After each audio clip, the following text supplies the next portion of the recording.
Alrighty, we are live. Hello, hello, chat. Hello, hello, corner. Hello, hello, whoever else may be watching tonight. Let's see if I can't fix the camera. I don't have the real streamer setup where the camera is fixed like right there above the monitor. So it always looks like you're kind of looking up at the camera. Sorry, like this. Hi guys, what's up? I'm looking directly to it. I don't know. I don't do that. So, oh well. I'm on dog duty tonight. Just me, home alone. The dogs are not in here, which makes me concerned. I thought they would just come chill right there. And they're not. They're not doing that. Oh, I can hear them. There's a little mini beagle mutt guy, and he is very scared of everything. And he barks at any passerby. He really knows how to show those young families who's boss as they're walking down the street. And then the older dog, who's a Brittany Spaniel, she knows better. But then this little guy, this real scrappy dog, gets into it and wants to bark people away. And that's what predicament I have going on just outside my door. Actually, one of the dogs is right at my feet. I also have to plug in my laptop charger. Man, we're off to a great start in this stream. This is the pre-show, by the way. We'll also continue the pre-show before we talk about theme parks with kind of the lead-in, which is less amusing. Oh no, it's amusing. It's less on topic, but it's relevant. Man, this dog needs to stop barking. I hope he doesn't. I can't hear him in the microphone. He is loud. It is probably just some guy walking by the street too, so I have no concerns. Whatever. Also, if you take that little dog out, he's not going to do anything because then he'll see that person or whoever it is and just run right back inside. Kind of a coward. He's not very good at being a fierce guard dog. If you're in the chat, say hello. You don't have to hop on, of course, but if you're here, say hello just so I know who I'm talking to. I appreciate that. We here in the corner, I know there's a little bubble thing that goes around. It's the virtually not alone bubble. I don't have one of those. All you get is the StreamYard branding. So that's what we got. What cool things are going on here? Let's see other kind of pre-show stuff. I got a new, probably my last kind of figure purchase. Here we go. The Fools of God. Word up. Here we go. Welcome. This is a new face. Welcome to the chat. I skank. Oh, wrong account. All right. I skank. Tonight we're talking about theme parks. I was gonna open up and ramble about. Oh shoot! There we go. All right, I'm going to talk about theme parks. I was going to open and talk about my overly pedantic over-analysis of Hogwarts School of Witchcraft and Wizardry. I went to Universal Studios Orlando this last weekend, and I had a really great time. I hadn't been in almost 10 years, and there's a lot of stuff that was very familiar. And one of the things that stuck out this time, of course, was the Wizarding World of Harry Potter. And that's kind of where I want to start maybe some of our conversation with the actual main focus of tonight's live stream. Oh my gosh, these dogs are still barking. I hope they just come in here and settle down. Anyway, Wizarding World of Harry Potter. I started getting really annoying and pedantic with my girlfriend about taxpayer dollars. Who is funding Hogwarts School of Witchcraft and Wizardry? You know, how much choice do the wizards of the United Kingdom really have in a school? Are they all filtered to Hogwarts? Is there a secret Title I wizard school that we don't know about? Who's paying Professor Snape? Is he as miserable as he is because he's getting measly teacher pay and expected to teach the same brats for 7 years in all right living conditions? There's one of the dogs. I've been waiting for them to show up. Hi, Lizzie. Welcome. You're on camera. Yeah, I see you in the back. Anyway, who's paying for this? Also, there has to be some, like, British Parliament is got to be in collusion with the Wizarding World. It's kind of established in the Half-Blood Prince that there's things going on. Like the Hogwarts Express, at least at the theme park, it just starts pulling in through like some station in the UK. I know they have magic and stuff, but at some point, some like muggle is gonna see it and be like, "Oh, the Hogwarts Express. What's that train? Why can't I take it?" Like, surely there's more collusion. Does the Ministry of Magic, like, where does the money come from? How much do wizards pay taxes for? Are there enough wizards to even actually support the government that they have? Should do politics in the various fictional worlds. This is about as much politics as I'm going to get tonight. You know, who, like, for real, where is all this money coming from? The Weasleys don't have enough money. Is it because they're being taxed up the wazoo? The only reason why Harry could go to Hogwarts and not be broke is because his parents happened to be loaded and had an inheritance. He's a trust fund kid. If he didn't have that, what was he going to do? Go to Hogwarts and just be broke? I don't know. There's not enough here. J.K. Rowling, fix this. Where are the taxpayer dollars going? Also, why does the school get to remain open? It's such a horror show. All these ghosts torment the students. They haven't fired Professor Snape. Is he on tenure? Like, what's going on? There's a shadow government of and for wizards, of course. I listen, this is the actual sequel that we needed. We didn't need the Fantastic Beasts. We needed Harry Potter and the Shadow Bureaucracy, Part 1. Something like that. All right, that's my mini rambling.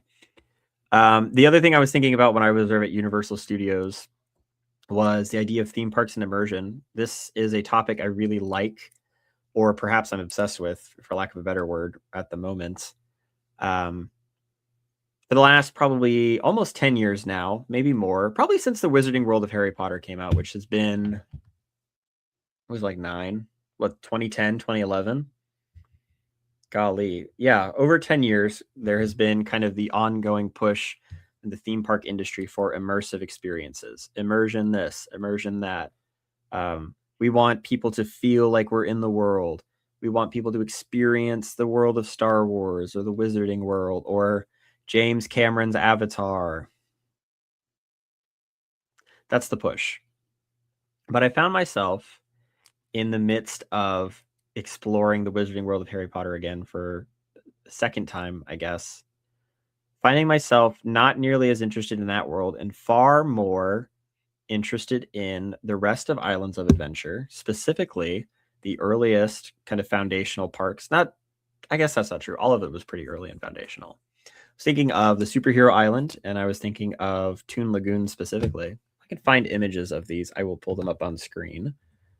I found that despite a lack of immersion and rather perhaps an abstract presentation of these worlds, or at least the ideas that they're connected to, I felt that my imagination and that my interest in remaining in those little areas stuck around far more than being in the very immersive, intentionally crafted experience of Diagon Alley or Hogsmeade. And I just wanted to kind of interrogate that. I also wanted to talk maybe about the theme park. Let me take a call real quick. I'm going to go to branding.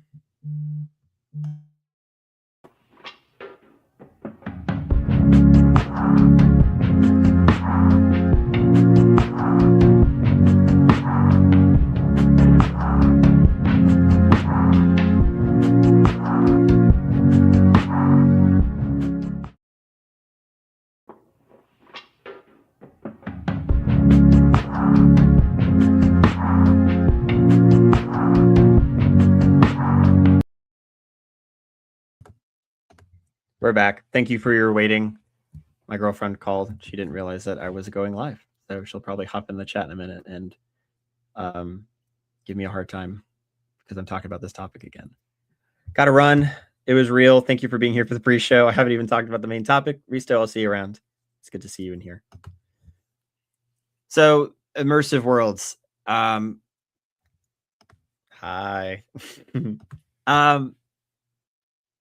I wanted to look at that. I also wanted to talk about the narratives that are constructed for theme park attractions, because I think those are really interesting too, in kind of a hokey way. And I might start there and then work my way to the whole broader kind of idea of immersing yourself in a fictional world that's curated here in like a theme park. I won't be super long. I have things I have to attend to, so it will not be a super late live stream. But the general premise or the plot of any given major franchise theme park ride is predicated on the rider being a part of the experience and the story in some semi-influential or important way. Yeah, consumption rather than integration myth. Yeah, that's kind of where we're going. So I'm going to explain this plot. The one that stuck out the most to me is the Harry Potter rides. So the Harry Potter and the Forbidden Journey ride located in the Hogwarts Castle in Islands of Adventure. The premise is that Hogwarts School of Witchcraft and Wizardry, trademarked, is opening its doors to the Muggle population to get a tour of the school.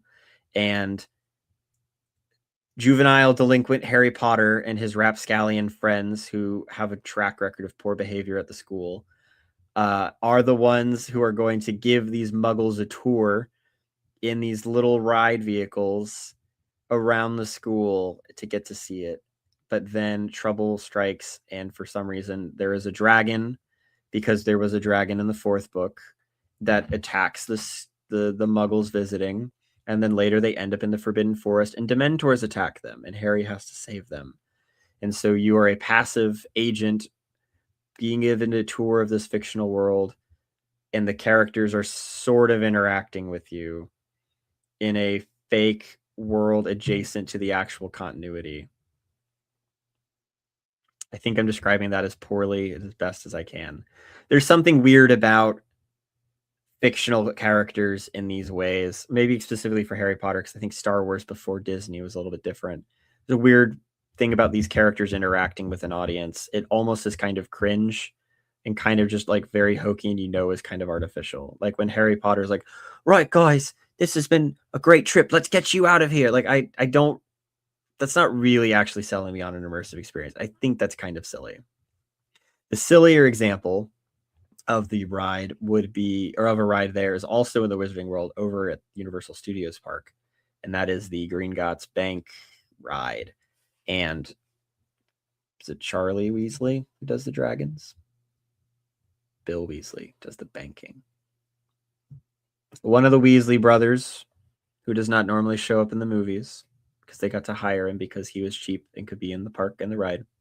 He is going to, I guess, take you through the vaults of Gringotts, but then at the same time, apparently, sort of the events of Book 7, in which Harry and friends are doing a bank heist to take the Sword of Gryffindor from Griphook's vault, is happening at the same time. But then also, for whatever reason, Voldemort ends up showing up to stop them, sort of, and Bellatrix Lestrange, and there's this little fight, and you get kind of roped into the middle of it.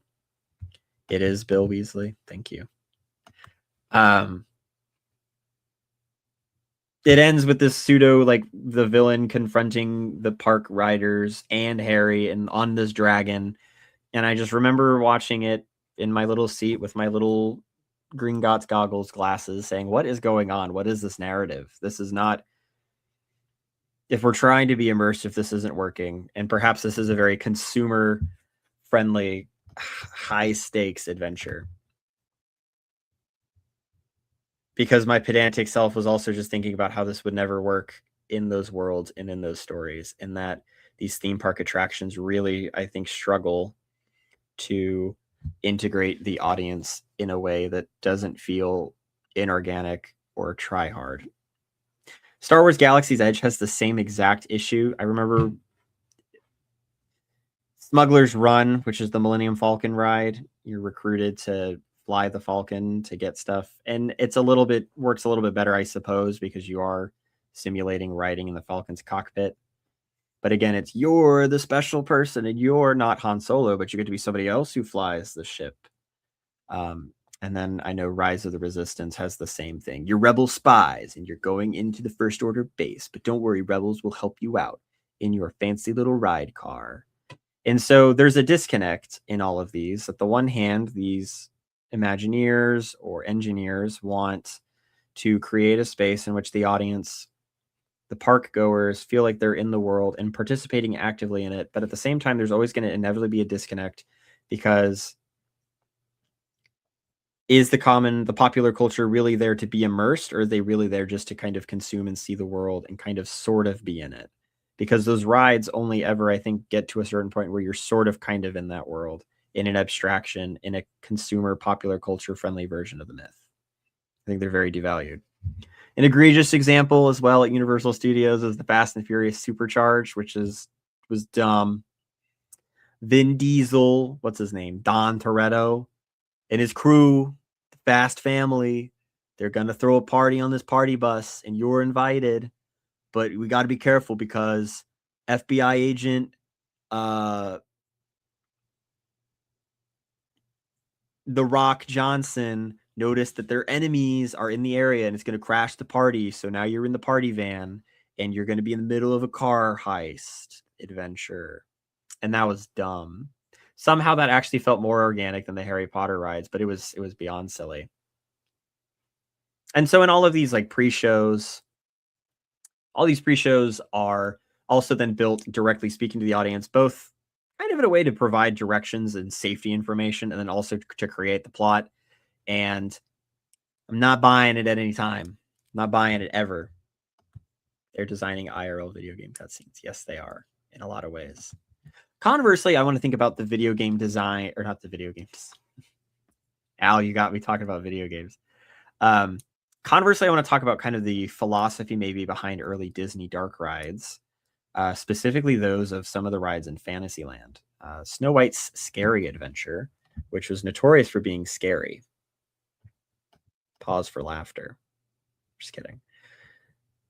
One of the concerns or criticisms, I think, early on, or maybe even later on, is like, well, where is Snow White in the ride? And the idea is that you are actually playing the role of Snow White in this, and that you are experiencing in the scary woods and being attacked by the huntsman and being attacked by the Wicked Witch of the West. You are Snow White in that, and the lens by which you're viewing that ride is through her. The Rock is a part of the fam. It's Jason Statham. I've never seen a Fast and Furious movie. It's okay. They're all the same. So is Hobbs and Shaw just about The Rock and Jason Statham learning to be friends? It's dumb. Stupid. Dumb movies. Anyway. So something like Snow White's Scary Adventure, early interpretations or adaptation, I think, of Peter Pan's Flight also does the same idea, in that Peter Pan is not seen in the ride because you, the audience, are flying through London and through Neverland with the idea that you are playing the role of that character. And I think that does a little bit better of a job with masking some of the attempts at, like, with the understanding that you are not actually in this world, but you're going to participate in as best you can. I think the over-intentional push to be immersed at times is, I don't know, I just don't think it works. I'm going to throw the chat or the link to the live stream if anybody wants to hop in and help me kind of sort and talk this out. I wish the dogs would just hang out in here. Make me nervous out there, just window watching, since the little dog thinks he can just go to the bathroom whenever he wants to. Dog duty. Anyway, so theme park worlds. What's another one I'm thinking of?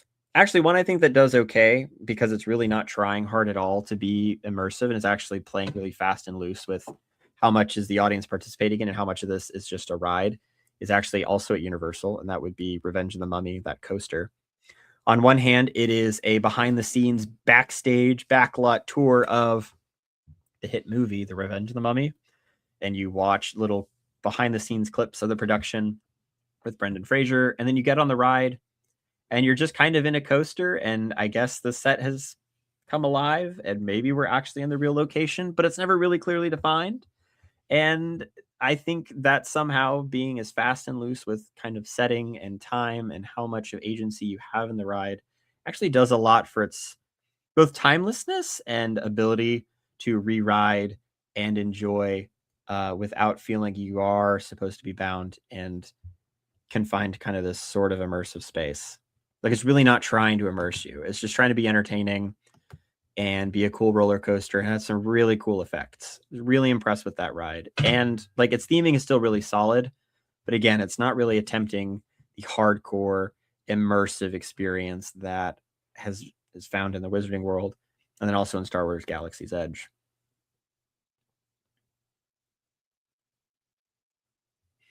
One of the other things I took note of, and I know I'd kind of threw in a chat previously with some of the guys that I know here in the corner, is that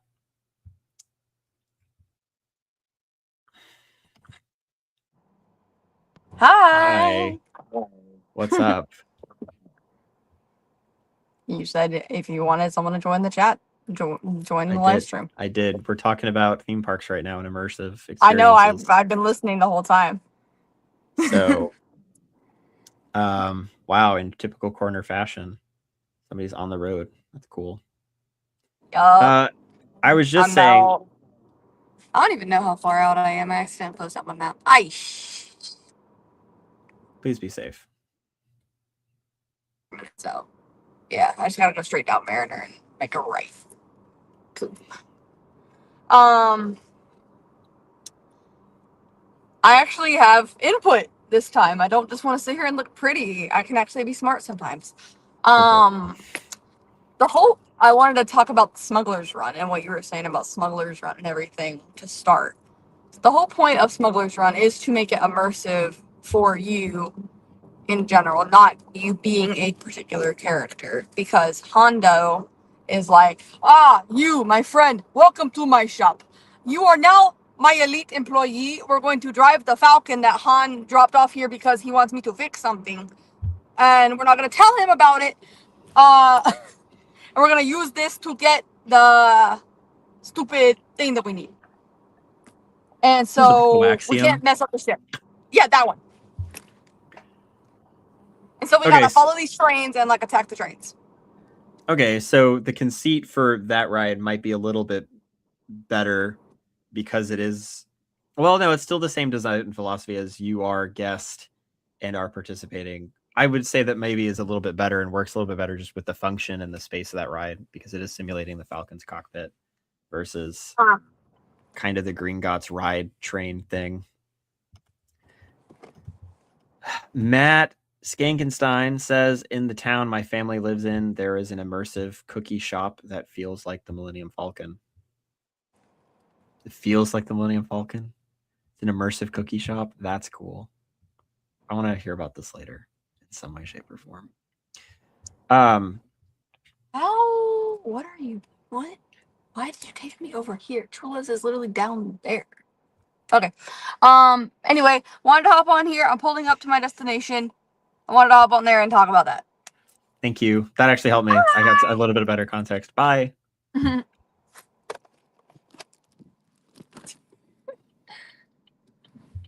going to remove her from the stage. All right, so Smuggler's Run. That is a good example of kind of a contemporary conceit for allowing immersion.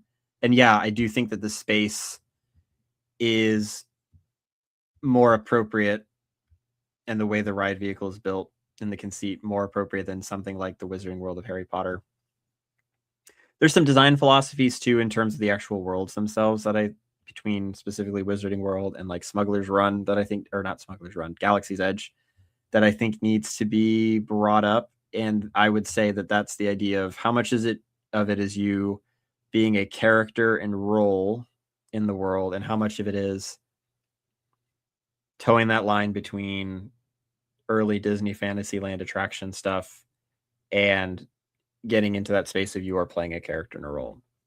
Wizarding World of Harry Potter just kind of treats you as a wizard. You can buy your wand, you can do the wizard thing and become a Hogwarts student, as every zillennial wants to. But you're not playing a specific role, and people aren't speaking to you as if you are 100% in that world. The customer service is still Universal Studios customer service, and there isn't some sort of forced attempt to make you feel like you are truly participating in Hogsmeade or in Diagon Alley. Early Star Wars Galaxy's Edge tried to treat you as a character in the world of Star Wars, and I had a cringe moment with my dear grandmother when I went with her, and the concession attendant was speaking about, oh, what ship did you fly in? What system are you from? And my grandmother said, we're from Florida, just an hour north of here. And that poor cast member had to pretend that they were still in character.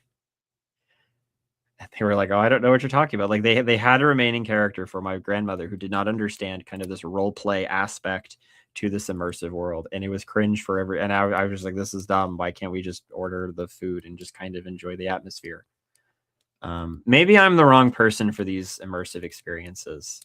A ride like Pirates of the Caribbean, or even just hanging out in Toon Lagoon and Superhero Island over at Islands of Adventure last weekend, really got my imagination going, and that was really neat.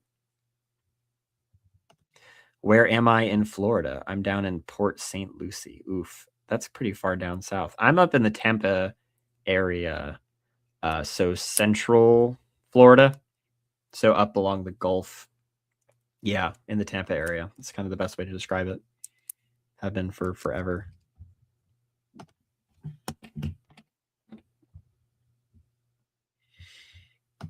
Cookies are very dense. Desperately needed some blue milk. Don't we all need some blue milk in our lives?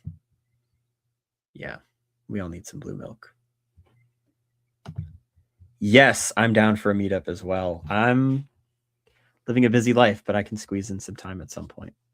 So hit me up in the DMs. I've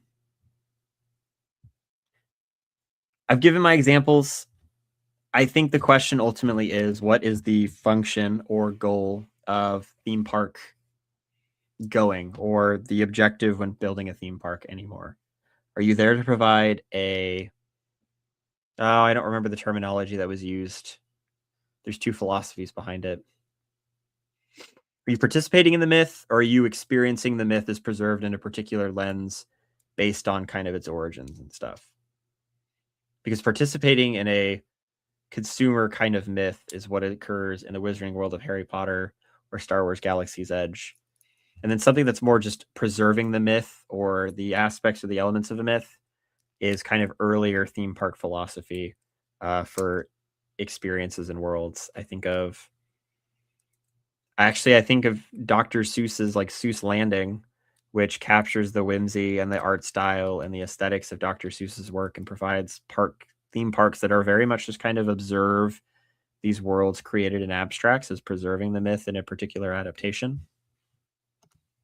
Interactive and extensive versus immersive and expansive. Kind of. We're getting there. I need to pull up those images of those park worlds. Islands of Adventure. Toon Lagoon. Where's a really good photo? Probably just do this. So, nope, I can't save that image. It's not a JPEG. There we go.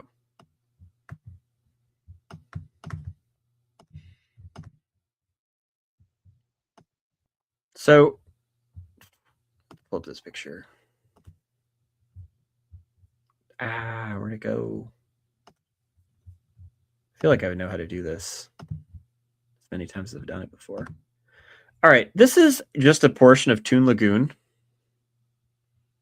which is a homage, preservation, amalgamation of mid, early to late 20th century comic strip icons, as well as some other animated icons as well. Most notably at those parks is the Dudley Do-Right River Raft ride, whose name I can't remember. And then there's also a Popeye like water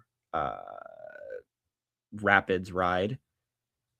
And there's no immersion here. In fact, everything is quite large in terms of scale. It's very eccentric and grandiose, but I think it does a really good job of capturing, I think, the 20th century, mid-century vibe in some respects. And also does a really good job, I think, of just making you, I don't want to say makes you feel like you're at a cartoon, but I think it captures the energy and the spirit of comic strips and kind of the fun that's had from those Sunday papers. A lot of it's really niche too. There's a lot of stuff that I don't even know if it's in publication anymore. But this, I enjoyed hanging out in this area far more than I enjoyed hanging out in Diagon Alley or in Hogsmeade. In some ways, it felt like there was more depth to this space than even in these very immersive kind of theme parks or little worlds. The Marvel Superhero Island I'll also pull up because one, it is absolutely Marvel Comics as stuck in the mid to late 90s. I thought it was really cool. But again, I also think it did a really good job of capturing the aesthetics and the idea, and maybe the abstraction of what we considered superhero comics to be like in the 90s. Maybe that's where I'm getting at, is an abstraction or a removing yourself from the work 1 degree back and kind of capturing maybe the feel, aesthetics, etc., through your set pieces and your building design versus accurately recreating one for one those kind of spaces. Like, what is the better call? And I think they're achieving two very different things, those two ideas.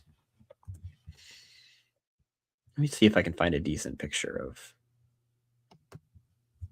this area.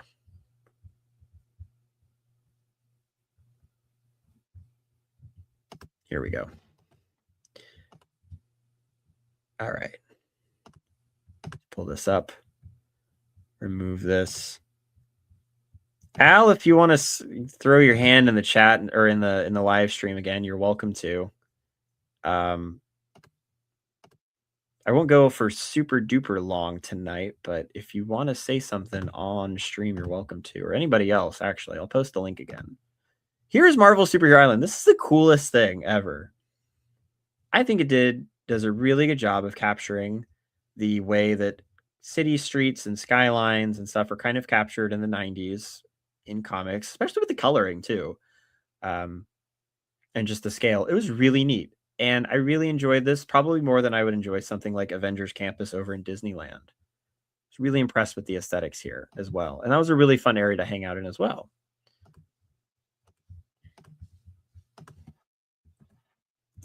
Boom.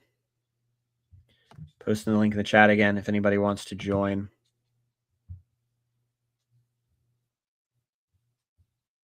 Another question I would ask is, can certain properties stand to be more immersive and interactive versus others?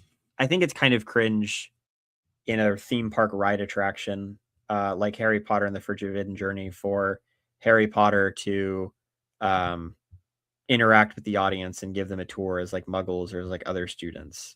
There's something out of character. And again, it's that let's attempt to create a consumer friendly, the main character knows you kind of atmosphere and vibe versus something like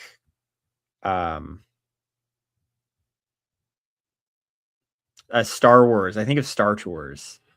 And I think because Star Wars has existed in the popular culture in a much longer and kind of has taken a different shape and is a kind of different beast, I think that the way Disney treated Star Wars before its acquisition almost got away with it better than like stormtroopers just kind of goofing off and interacting with a kid, or even like the lightsaber duels that used to take place on the stage outside Star Tours at Hollywood Studios. And maybe that's just the ultimate kind of fall per se of the myth, is when Darth Vader gets hugged by a little kid who doesn't want to fight him in the fake little lightsaber duel. But I think there's something almost less silly about that, and taking those icon characters and doing something like that, as hokey as it is, maybe on paper, if you were trying to create immersive experiences, which it's not, versus something like trying to play it straight and serious, as the Wizarding World of Harry Potter does, and as Star Wars Galaxy's Edge does now, as opposed to letting Darth Vader and friends break dance and invite the kids to dance too. I don't know. How do we treat our myths in the theme parks? What are we doing? How are we doing it? Al said, honestly, it's funny, but I have never been to a theme park with any attraction like that. Busch Gardens, Mackinac Island, Canada's Wonderland. Wow. So you've been spared the, not spared, that's not the right word. So you don't really have the theme park experience then. I grew up in this area and grew up in Disney. And so I have a lot of connection and attachment to theme park history and kind of maybe some of this work that's being done in these parks. And I find myself kind of frustrated with it too. And with these kind of immersive experiences. Trying to extend, yeah, they are trying to extend the experience from screen to IRL. Yeah. Well, is that a wise idea really? I think the audiences as a whole, people, park goers, are they really looking to extend the screen, like experience from screen to the real life? Or are they really just kind of looking at an abstraction of what they've seen on screen for the photos and just to kind of enjoy and consume and build a lightsaber and call it a day? Like, as the general audience being like, wow, that was so immersive. I really felt like I was the pilot of the Falcon, or like, well, that was a fun ride. I really enjoyed that. I don't know. Things like Pirates of the Caribbean. I think of the Haunted Mansion. Those are rides in which you participate in a narrative and a myth per se, but it's not so clearly defined, and it's not bound to something that was seen on the screen as well. And those hold up, and those are pretty timeless. I say funny because I've not read or watched Harry Potter. No shade, just not for me. I'm far too old. The Hobbit was in first print when I was young. Dang. Yeah, I was a Harry Potter kid. More than I was Lord of the Rings kid, actually. Somebody out there can get me for that one, I suppose. So I have a connection to those parks and stuff. But here's a funny thing, too. I kind of remember being a little kid playing pretend, and used to have friends in the neighborhood. And we were all theme park going kids because that was just the families we had. We used to make little choreographed stage productions, and play the roles of these fictional characters as they would be in like a ride or like a theme park attraction. And me at like 8, 9 years old was doing the exact same thing Universal Studios Orlando attempts to do on like $1 million budget, which I think is really funny. But as a kid, you don't think that's hokey necessarily. Or maybe I understood kind of the language and the idea of the immersive experience and how to engage with an audience. That was just how we played pretend. I think that's really funny. Talking out loud, this is where we're at. See if I can't spitball something else. They're kind of my big thoughts. I just have been kind of ruminating and trying to figure out why I don't like immersive theme park experiences and why I prefer a more passive going kind of experience. Al says I did like Star Wars and Ninja as a kid, so I get the draw of an extensive or immersive experience. As a kid, I really liked just walking through those kind of curated worlds, and I didn't need someone to pretend like they were a fictional character, and that then also then pretend that I was also a fictional character in these $1 million curated theme park areas. Like, I could just walk through it with my parents and then just sit in like the ride queue and just think about cool stories based on the atmosphere that was kind of given and stuff. So are theme parks in a way at this stage encouraging a death of imagination? I don't know. Maybe that's a little extreme, or maybe it's the life support for imagination because we are generally probably less imaginative as a culture. I don't know. These are my spitballings with one person left. I will probably wrap it up very soon. Let me see what you say. We had to play them out for ourselves. There's a discussion there. Losing our self-authored myth. Yeah. Yeah, there's no playing out for ourselves in an immersive theme park. A script in some way is given. Here we go. Here we go. Anyway, yeah, death of the self-authored myth. What's up? Welcome. What's going on? It's good to see you here. I'm glad to have a guest. Likewise. I've been only kind of like half, doing a. This is very much the like podcast or podcasting, listening while doing like 5 different things around the house right now. So, Oh yeah, I've done that before. Like, you've gotten like one ear for a while now, but now I need to prep my balloon bag for tomorrow. So you have most of my attention. That works.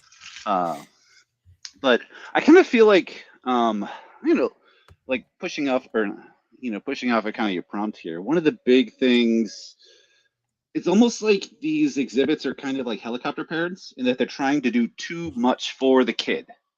Yeah.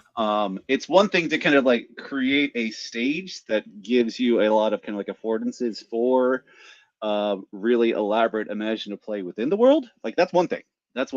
But managing all that for that, writing all the scripts for the kids, stuff like that, when it gets to be sort of, I don't know, like too time bound. Well, it's running the script for kids, and dare I say, it's running a script for the zillennials, the adults. Right. There's sort of like confusion about who the actual audience is, or not confusion, but I don't think there's a confusion, unfortunately. I think it's very clearly who the audience might actually be. And that's a different conversation that we can have. And I don't like my take on that is very negative, and I'm not in favor of it, and allowing this to kind of be. I'm not okay with corporations and these things encouraging almost a Peter Pan syndrome to participate in these worlds in the way that they do. Here.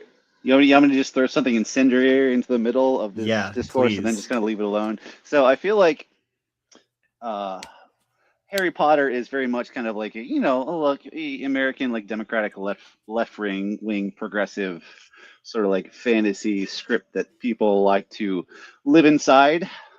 Yep. I mean, Lord of the Rings is basically the same thing for the other side of the political constituency. Yes. In a lot of ways, it's which is why the right can't make a Lord of the Rings theme park. They don't have the creative modes to do it.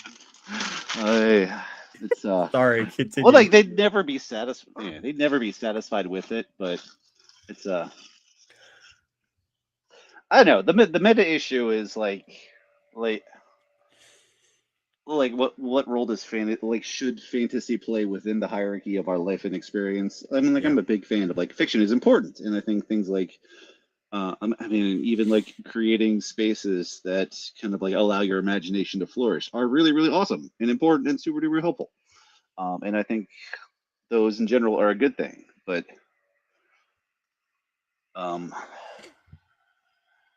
yeah, I mean, like screen addicted culture, we all are already living inside of fantasies all of the time, and the program should be kind of disciplining that a little bit more than we do. I agree. Well, I think it's interesting again to like what is curated and what is not. The rides and the attractions that have the highest wait times often typically have minimal. If there's theming, there is. I don't think there's a park without some, but they're often the ones that actually have the least immersive stories. I think of all the coasters that are at those rides, and part of it is it's roller coasters. But like that's a different form of entertainment in of itself.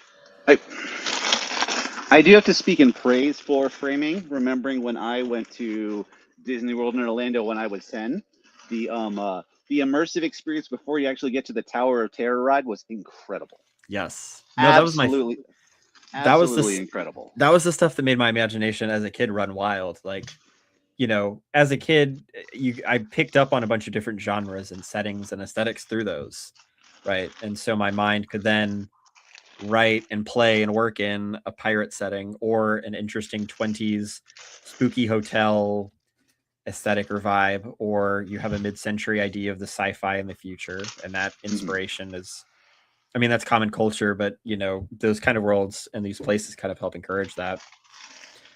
And so I think the pre-show framing is really good. But I was thinking that the coasters and those kind of attractions accrue such large wait times because they're coasters and that's a different mode of entertainment. How many people are really concerned with the coaster or with the theming of it? Because I think of something like a Six Flags or even a Busch Gardens or a Adventure Island in Ohio.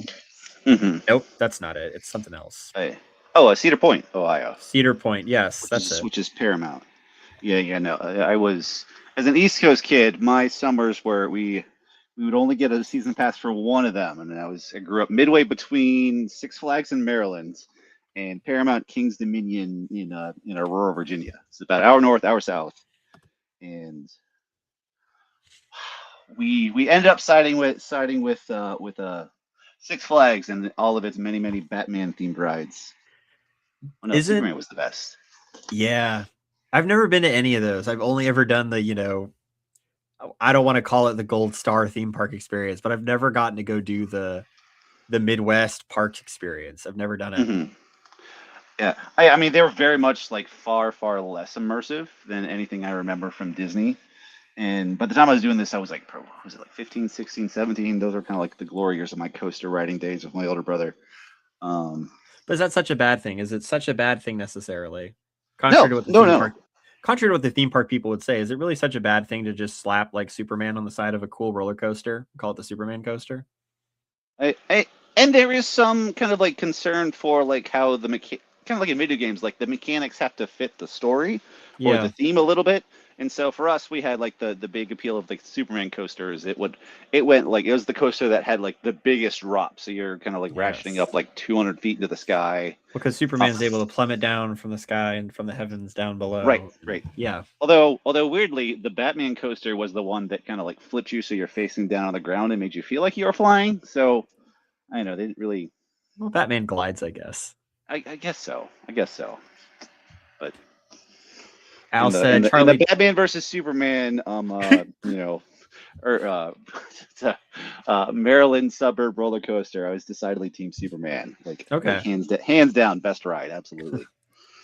Al says Charlie Chaplin and Werner Herzog would agree with you both. We need agency and entertainment as it teaches us how to live our personal myth. Then he said a coaster is visceral, not needing the imagination. And so you're activating and seeking out. I don't know. I don't think I agree with that.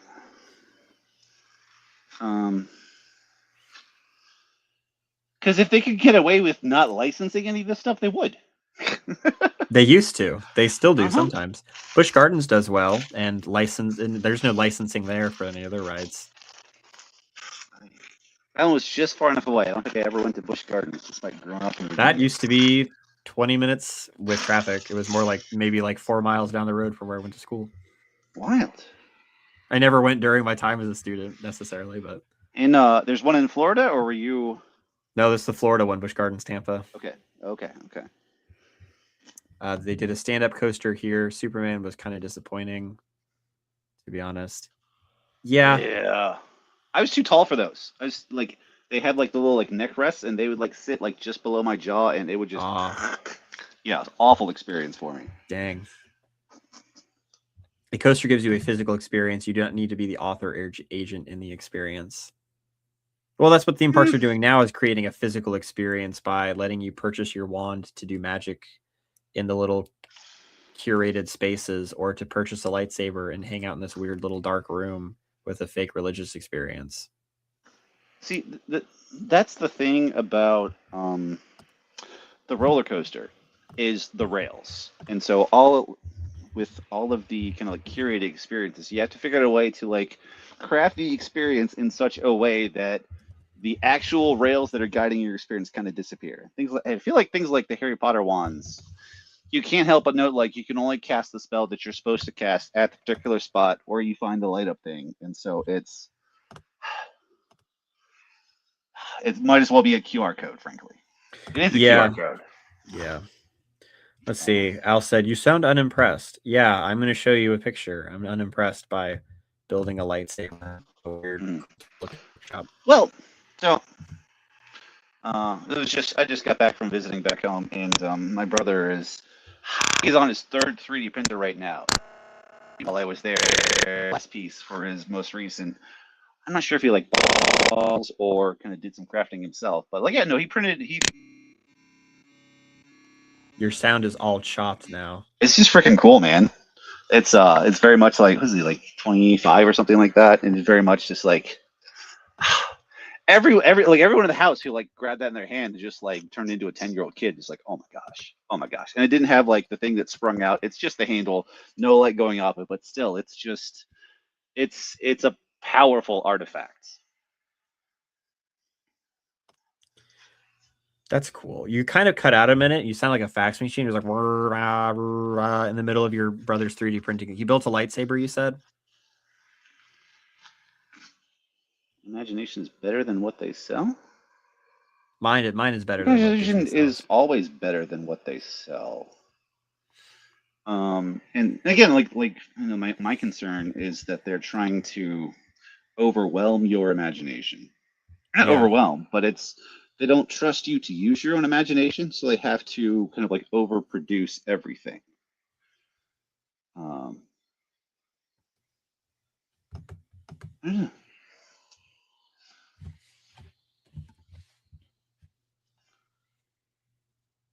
Perhaps I've never felt the need to be immersed in these worlds. Are you making noise, Henry? Because I can't hear you. I wonder if that audio issue is. I was making, Am I making noise? You were making noise earlier. You made weird noises while you were talking about your brother's 3D printing.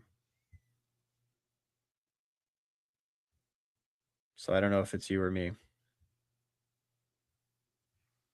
Can we get a sound check from the chat? I don't know if it's you or me.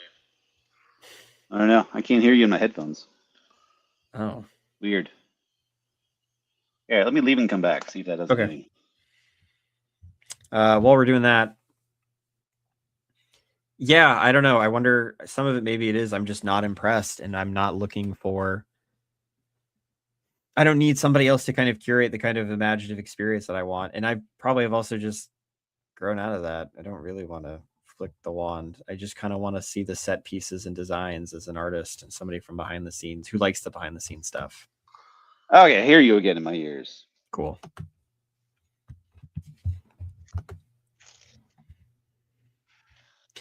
I was just saying that I wonder how much of this is not necessarily personal preferences, but just I'm not seeking this kind of stuff out from these experiences. And then I would say, is that not the norm? Is the common culture really just looking to consume an experience like what they maybe have kind of sort of seen in the films and the myths that they've experienced?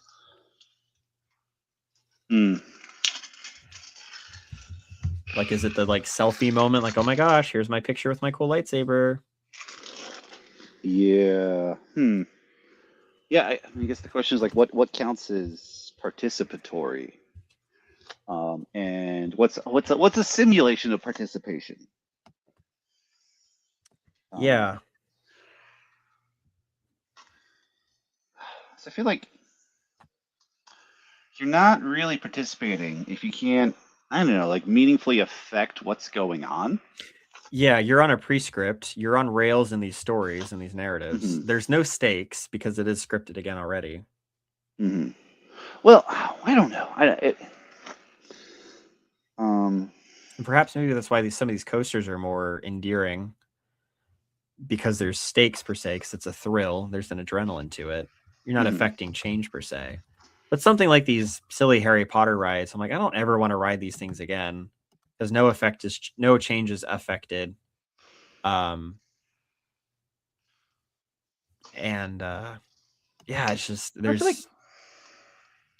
I don't know, like the coasters are really good insofar, I think, as you like believe there is some chance of peril. Like if you weren't actually like, a little bit worried about like the sensation of speed, the sensation of height, the sensation of force, you wouldn't care.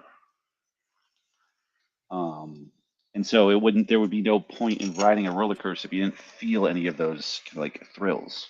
Yeah. So that's I don't know, like nervous system participation or something like that. Because I mean, like even like listening to a good story can be participatory. Like some Yeah. video games are participatory. I don't know. What am Well, I? I think there's something more participatory about the exhibit styled rides of the 20th century than Mhm. there is to the screen, lots of effects kind of rides. Oh, that's right. I was going to bring up the ET ride. The ET ride I was really, really, really impressed with at Universal Studios. It was very much, it felt like a very classic Disney dark ride. It's got a narrative. Mhm. You're riding the bike to get ET to his planet to heal it. But because of the effects and because of the exhibit like approach to the set pieces and how you're viewing everything, it was kind of the best ride I rode all weekend. Because of the story. No, I think it was just the presentation. It felt very Pirates of the Caribbean, is that you're kind of looking on at these sets and you're sort of participating in it, but there's no explicit like you're interacting with this thing. Uh-huh. I think that's where it loses me, is when the ride tries to say that you are a participant in it. Again, maybe that's the kind of like overcoding, pushing it too far. You've got to kind of create this sort of like space and trust the imagination to fill in the gap. And also kind of be okay with people whose imaginations don't fill in the gap. I remember when I trip to Disney when I was 10, being very unimpressed with Pirates of the Caribbean. Yeah. Oh no, you're doing the thing again. Your sound's weird What? again. Your sound went weird again for a second. Sound went weird again. Let's see here. Any better? Anything? Yeah, you're fine now. It just for a second went like Mm-hmm. Yeah, so I think on that trip when I was like 10, that was one of the last things that we did because it was finally open the last day. And for all the other like coasters, Tower Terror and stuff like that, I don't remember being terribly impressed. It's fair. It felt less viscerally engaging, less participatory. I know, it feels a little bit too buzzwordy, but it felt like I was watching something, kind of like I mean, there was a couple of those things. I mean, all the Epcot things where you'd go into like the 9-screen surround sound semi-educational spaces.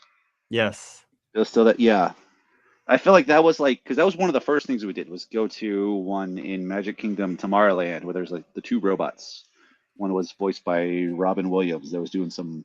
It's like a time travel thing where H.G. Wells met Jules Verne. Mm-hmm. Uh-huh. And I remember going from that to Space Mountain. I'm like, well, number 2 was way better than number 1. Let's do more of Space That's Mountain. That's interesting. I would almost prefer the boring show about history and not time travel. I mean, I guess we're just learning what kind of 10-year-old kid I was. We're just learning what kind of 10-year-old kid I was. I mean, I probably enjoy that much more now. And again, I think I remember very like irritating my grandpa, like, just sit down and listen. This is good stuff. Even if it didn't fit into Grandpa Gordy's 3. No, that was Walt Disney. Because like Grandpa Gordy had 3 his code of like 3 acceptable movies. And there were the 3 W's: war movies, Western movies, and Walt Disney movies. That's like, everything really else funny. is junk. But, wow. It's not a bad criteria, I guess. So, yeah. Huh. I don't know where to take this necessarily. I was just kind of, oh, here we go. Mark S is in. Just when I thought things were struggling to say something. Hello, Mark. Welcome to the chat, or welcome to the live stream. What's up, hey, fellas? Hey. Whoa. Ooh, cool. We got a quick face. I just wanted to, I just don't tell the internet. I won't. Secret safe with me. No, I don't like being anonymous, but I have to. Anyway, yeah, it's a good topic. I'm enjoying the conversation. Yeah, got anything you want to throw in to kind of help keep the momentum going or change the direction? Well, I never said I was going to help. Oh, okay. Well, I appreciate the encouragement. No, but I have a thought, which is I used to really enjoy some conspiracy podcasts, Hmm? and one of them, and there were some good ones. One of them talked about how Walt Disney kind of designed his theme parks like after Catholic pilgrimage sites, and but like, and so a couple years ago, when I was kind of exploring coming back to faith in Wisconsin, there's a famous pilgrimage site where this lady had a vision of the Virgin Mary, and it's like one of the only like confirmed miraculous sites in America by the church, Catholic Church. Mm-hmm. And I wasn't even thinking about it when I went there, but when I went to it, I just got that vibe like when you're waiting for a ride at Disneyland and they've got all these Hmm. weird decorations and it's vibed up and there's all these people coming through. It really did have that feeling like a theme park, you know. Did it have And That's the did it yeah, have the endless queue as well and the misdirection in order to create the illusion of progress within the line? yeah, that was a weird thing. Is that it's like so there was this. It's like a basement where this lady supposedly had all these visions of the Virgin Mary, and there's a statue of the Virgin Mary down there. I'm not Catholic, by the way, but whatever. And then there's like hundreds of candles lining the wall, and relics and Yeah. stuff, you know. And so I sat in the bench for a while, and it was like people. It's like there was a door behind you where people were coming in, and then the door in front of you where people were leaving, and there was like an endless line of people coming through, you know. And Yeah. then some people would like they had some pews set up, so people would sit there for a while, and then a lot of people like kneel in front of the statue and pray the rosary or whatever. And yeah, it was fun. You know, I enjoyed it, but I also like at the time for me, I was like, well, I think I'm a Christian. I just don't know what that means, so I'm gonna see what's at this shrine. And it's also like a mile away from where my wife grew up, and and then I went back. I was looking at this golden thing, and my wife's Catholic, and she's like, "You know what that is?" And I said, "No." She goes, "That's that's Saint Peter's knee bone, something like that."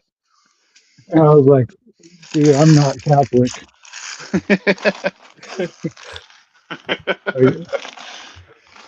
I don't know about that. You know, it was like a piece of, or I don't know if it was that, but it was a piece of some saint's bone.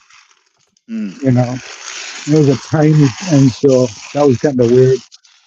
But yeah, so pilgrimage sites as the original theme parks is Well, theme park kind of says religious pilgrimage now is what I think of. Hmm. Yeah, that's an These interesting are kind of comparing the two. Have you any of you guys read the Neil Gaiman book American Gods? I tried to when I was in high school and I think I was not mature enough for it and I didn't finish it.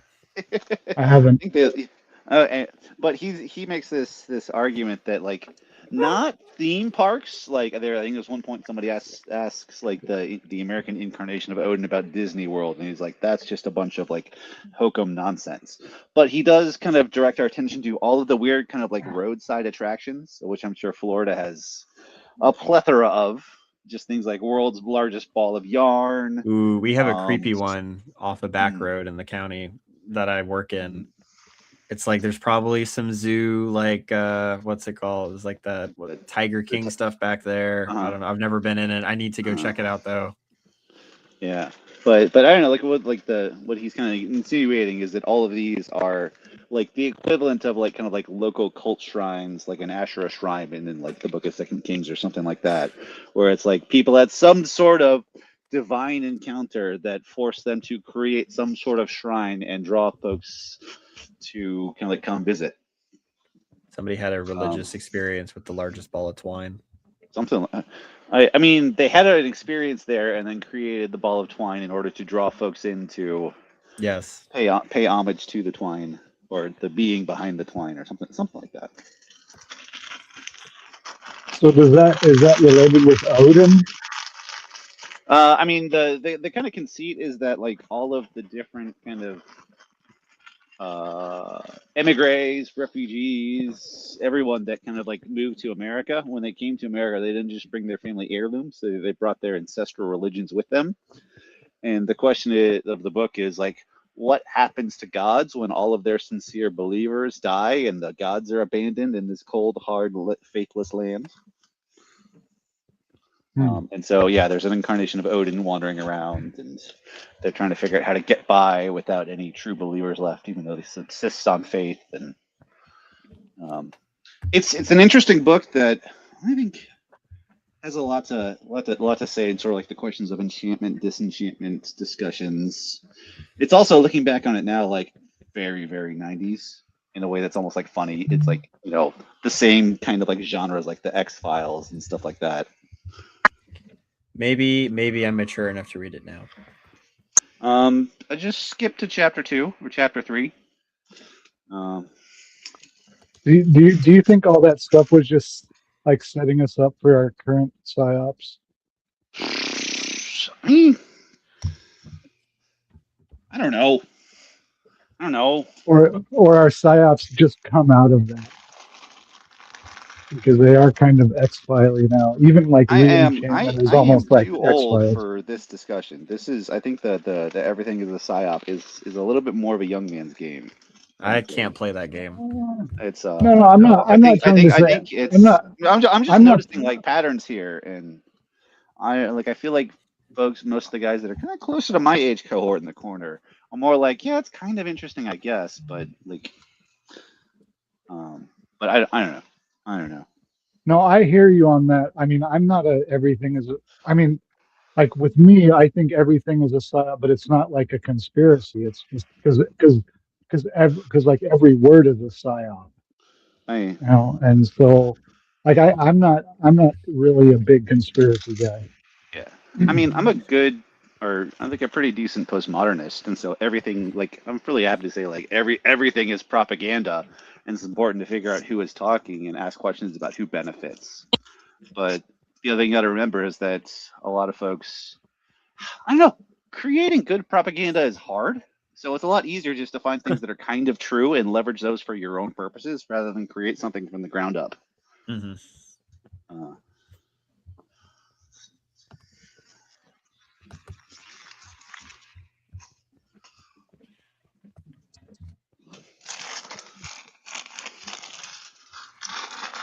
Well, anything we want to add to the theme park discussion? This might be something I pick up again and return to. Didn't mention Jurassic Park at all.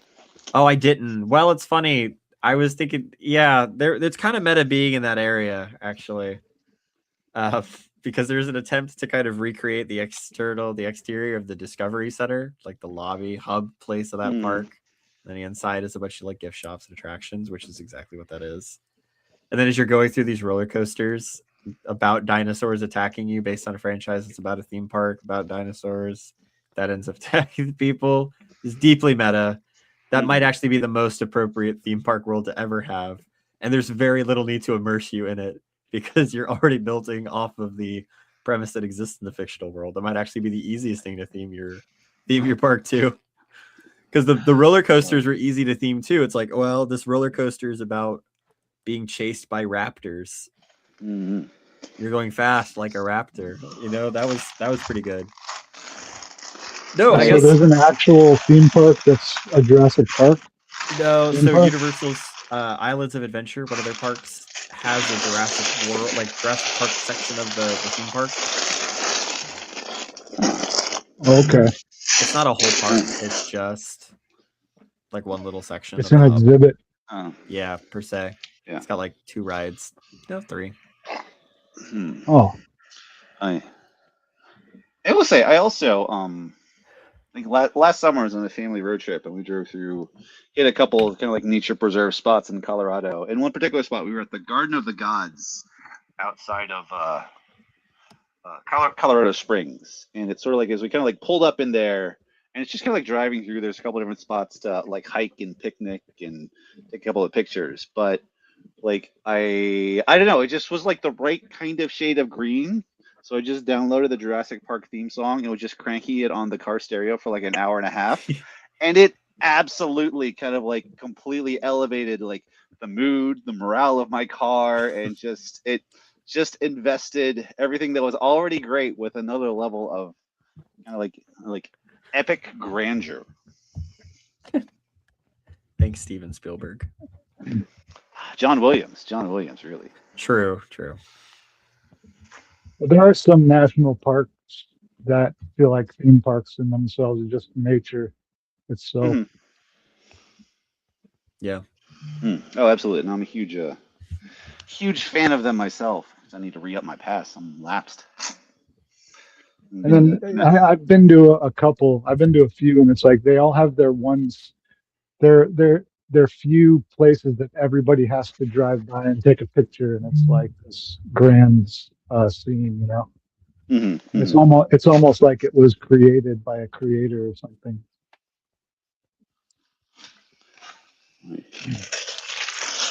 Like the greatest theme park designer ever. Somebody had to build the roads. I mean,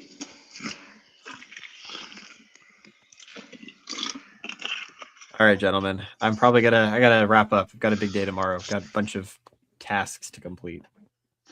And I cannot stay up late. Super late. That's right. It's late for you guys. Yeah. I need to get dinner. Final thoughts about theme parks or PsyOps or Jurassic Park, which is also a theme park. Last theme park I went to was Dollywood. Okay, how was that?